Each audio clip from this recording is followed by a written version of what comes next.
વધીએ તો છોટાઉદેપુર ખાતે નસવાડી તાલુકાના 120 જેટલા આદિવાસી ખેડૂતો ગુજરાત લેન્ડ રેવન્યુ કોડની કલમ 37 હક ચોકસી બાબતે છોટાઉદેપુર કલેક્ટર કચેરીમાં અરજી લઈને પહોંચ્યા। ખેડૂતોનો દાવો છે કે તેમના પૂર્વજોને 1946માં ગાયકવાડ સરકાર દ્વારા જમીન આપવામાં આવી હતી અને 1951માં ખોડિયા પોચબા ગણોતિયા ખેત સહકારી મંડળીના નામે નોંધણી કરવામાં આવી હતી। તેમ છતાં રેકોર્ડમાં ખામી રહી હોવાથી સરકારનું નામ કબજેદાર તરીકે દાખલ કરવામાં આવ્યું છે, જ્યારે ખેડૂતોએ તેના માટે ધિરાણ પણ મેળવ્યું હતું।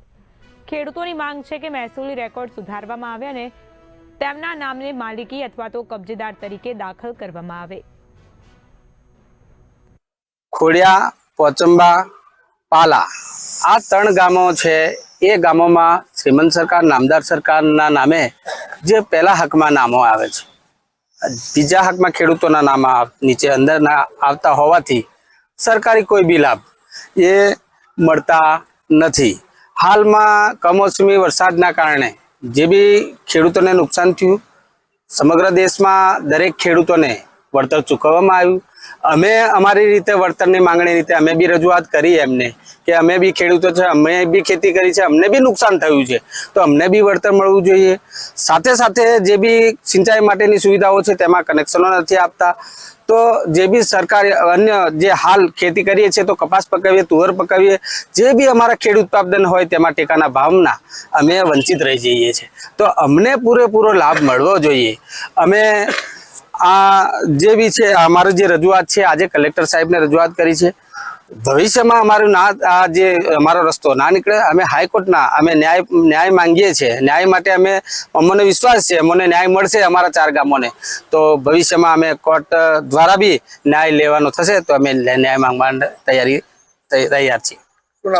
બિલ અશ્વિનભાઈ પરસોત્તમભાઈ, ગામ પોચંબા, નસવાડી તાલુકાના ખોડિયા પોચંબા તેમજ પાલા અમારે આઝાદીના 1949 થી અમારા નામદાર સરકાર શ્રી સરકારના નામે જમીન ચાલતી આવી છે, જેમાં પહેલા હકની અંદર ખેડૂતોના 2010ની અંદર નામ ચાલુ હતા।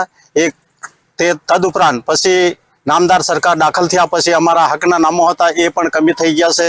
તો એના આધારે જે અગાઉ જે ખેડૂતોને સિંચાઈ માટે કનેક્શનો પણ મળેલા છે અને હાલ 2010ની અંદર નામમાં કમી થયા પછી અમને સિંચાઈનો લાભ પણ નથી મળતો, તેમજ ખેડૂતોને જે કંઈક પાક નુકસાનીનો એનો પણ કોઈ જાતનું વળતર મળતું નથી।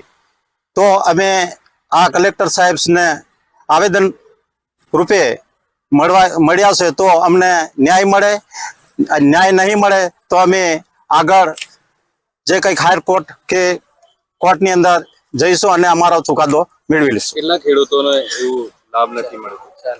4 ગામોને ખેડૂતોને લાભ મળતો નથી। કેટલા ખેડૂતો છે? કમસે કમ 120 ખેડૂતો। શું નામ આપનું? મારું નામ ભીલ ગોપાલભાઈ રતનભાઈ, તમે? પાલા સરપંચ।